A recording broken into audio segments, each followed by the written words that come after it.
नमस्कार। मौसम चला हुआ चैनल पर आपका स्वागत है। बात करेंगे राजस्थान के मौसम के बारे में, जिसमें आपको जानकारी देंगे कि अगले 24 घंटों के दौरान किस प्रकार रहेगा मौसम। आज 5 अक्टूबर 2024 का दिन है और सुबह का 7:30 बजे का मौसमी विश्लेषण है। इसमें जानकारी देंगे कि क्या क्या मौसमी प्रणालियाँ बनी हुई हैं और क्या क्या छोटे स्तर पर उसके प्रभाव से मौसम बदल सकता है। अरब सागर के दक्षिण पूर्वी मध्य हिस्सों में एक चक्रवाती हवा का क्षेत्र है और वहीं से ट्रप कैल तक जारी है। एक निम्न दबाव का क्षेत्र उत्तरी बंगाल की खाड़ी पर और एक सर्कुलेशन बांग्लादेश के उत्तर मध्य भागों पर बना हुआ है। वहीं उत्तर पश्चिमी राजस्थान के करीब एक परिसंचरण तंत्र उभरता हुआ दिखाई दे रहा है। दक्षिण पश्चिमी हवाओं का रुख इसकी वजह से बना हुआ है। वहीं अरावली रेंज, पाली, राजसमंद के इलाके और अजमेर से लगाकर इन क्षेत्रों के आसपास हवाओं में कुछ बदलाव देखा जा रहा है कल से ही, जो कि आज भी ये बदलाव बना हुआ है।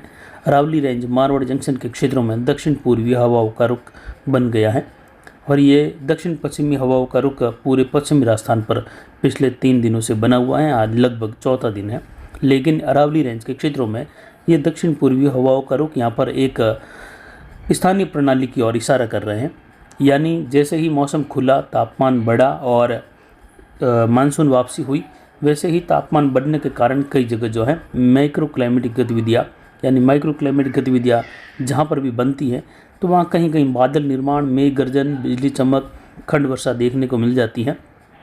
और एक WD का भी प्रभाव उत्तर पश्चिम भारत पर होने वाला है। तो मिला जुला प्रभाव और स्थानीय प्रणाली की वजह से जहाँ पर भी प्रणालियाँ उभरती हैं वहाँ बादल निर्माण देखा जाता है, घने बादल बन जाते हैं। तो अगले 24 घंटों के दौरान देखें तो यहाँ पर जो अरावली रेंज के क्षेत्र हैं, पाली संभाग के, अजमेर संभाग के, जिसमें उदयपुर संभाग के उत्तरी भागों से लगाकर कुछ जयपुर संभाग तक के अरावली रेंज के क्षेत्रों के सहारे बादल बनने के साथ ही कुछ मेघ गर्जन, खंड वर्षा की संभावना है।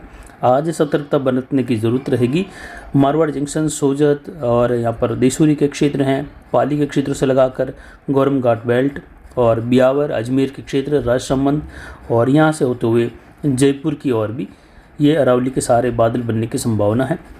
सर्कुलेशन की स्थिति की यहाँ पर संभावनाएं देखें तो उत्तर मध्य पाली के आसपास और उत्तर मध्य राजसमंद और दक्षिणी या कहे ब्यावर का जो क्षेत्र है इसके आसपास स्थिति इसकी लगभग दर्ज हो रही है। तो यहाँ पर बादल बनने के साथ ही जो सघनता दिखाई गई है अरावली रेंज पर, आप देख सकते हैं, कलर बताया है हमने, ये सघनता यहाँ कुछ खंड वर्षा देने की उम्मीद बन रही है। जैसा कि आप मैप पर देख सकते हैं, कहीं कहीं मध्यम तेज बारिश संभव हो सकती है, केवल राजसमंद, पाली के अरावली रेंज के क्षेत्रों में है। तो यहाँ पर मारवाड़ जंक्शन क्षेत्रों में जो फसल कटाई का कार्य कर रहे हैं आज भी, उन किसानों के लिए सलाह रहेगी कि फसल कटाई के दौरान फसल इकट्ठा करते रहे आज, क्योंकि 5 अक्टूबर है और 5 से लगाकर 10 अक्टूबर के मध्य खंड वर्षा की गतिविधियाँ WD के प्रभाव में राजस्थान में होने की संभावनाएँ हैं, जिसकी जानकारी एक सप्ताह पहले से ही लगातार बार बार दी जा रही है कि 1 से लगाकर 5 तक लगभग शुष्क मौसम ज़्यादातर और 5 तारीख के आसपास से लगाकर शाम होते होते मौसमी बदला। हालांकि कुछ कल भी कहीं कहीं खंड वर्षा देखने को मिली उत्तरी राजस्थान में। आज भी संभावना है गंगानगर, हनुमानगढ़, अनूपगढ़ से लगाकर चूरू, कुछ बीकानेर के क्षेत्रों में, तो कुछ जयपुर, सीकर संभाग, भरतपुर संभाग में मेघ गर्जन, बिजली चमक के साथ खंड वर्षा, मध्यम तेज खंड वर्षा के साथ तेज़ तूफानी हवाएं और कहीं कहीं ओलावृष्टि की संभावनाएं बन रही है। पिछले 24 घंटों के दौरान भी ओलावृष्टि की गतिविधियां राजस्थान और उससे सटे हुए पंजाब, हरियाणा के भागों में देखने को मिली।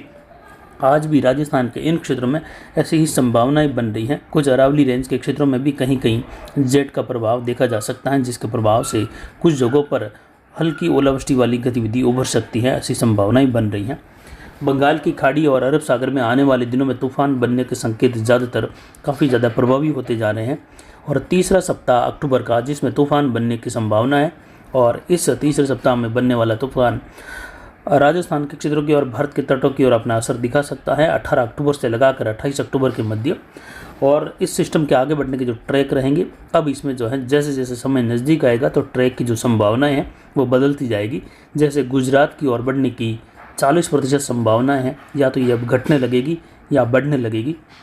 वहीं ओमान की ओर बढ़ने की संभावनाएं ये 40% है, ये भी घटने बढ़ने लगेगी। और दक्षिण पश्चिमी पाकिस्तान की ओर बढ़ने की जो संभावना है ये भी घटने बढ़ने लगेगी। और जिस ओर भी ज़्यादा संकेत तूफ़ान के आगे बढ़ने के मिलेंगे उनकी जानकारी आपको देते रहेंगे। फिलहाल तूफ़ान बना नहीं है, अब बनने वाला है, लगभग एक सप्ताह भर का समय उसमें और लगेगा, जब इसका सर्कुलेशन बनते हुए उसकी स्थिति प्रभाव में आएगी और निम्न दबाव, फिर वेलमार्क बनते हुए depression, deep depression, cyclonic storm और उसके बाद सीवियर साइक्लोन, इस प्रकार की कैटेगरी में धीरे धीरे आगे बढ़ेगा। तब तक जो है समय तीसरे सप्ताह का अंतिम दिनों का आएगा और 18 अक्टूबर से लगाकर 28 अक्टूबर के मध्य इसका प्रभाव देखा जाएगा, जिस और भी आगे बढ़ने की संभावना होगी। जैसे ही ये तूफान बनेगा तो इसके ट्रैक की जानकारी आपको देते हुए आपको जानकारी देंगे कि क्या प्रभाव कहाँ पर रह सकता है। हालांकि बंगाल की खाड़ी में भी तूफान बनने की संभावना काफ़ी अधिक अब बढ़ गई है।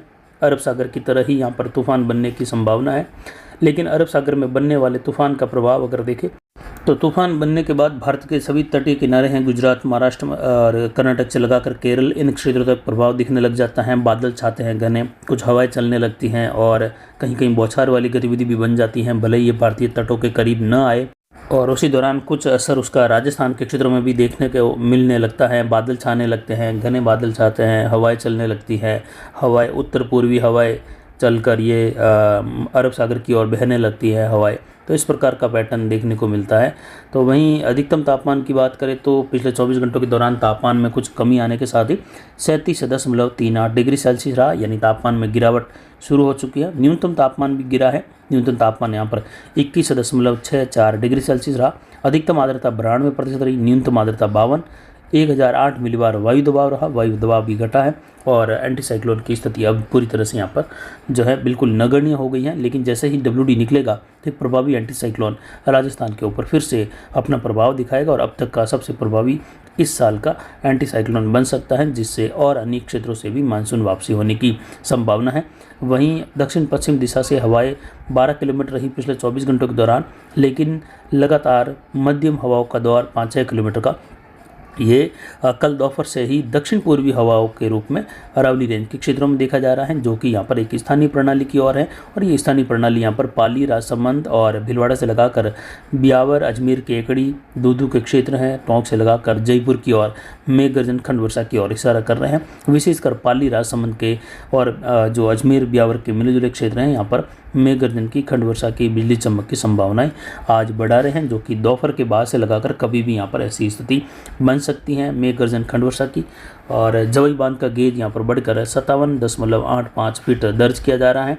आने वाले दिनों में देखें तो मौसम की स्थिति लगभग जो है राजस्थान के अलग अलग संभागों में बदलने वाली हैं। अब अलग अलग जगहों पर बादल छाने के साथ ही मेघ गर्जन, खंड वर्षा की संभावना और तेज़ हवाओं के झोंके देखने को मिल सकते हैं उस दौरान, जिससे किसान भाइयों के लिए जो है चिंता का विषय बना रहेगा।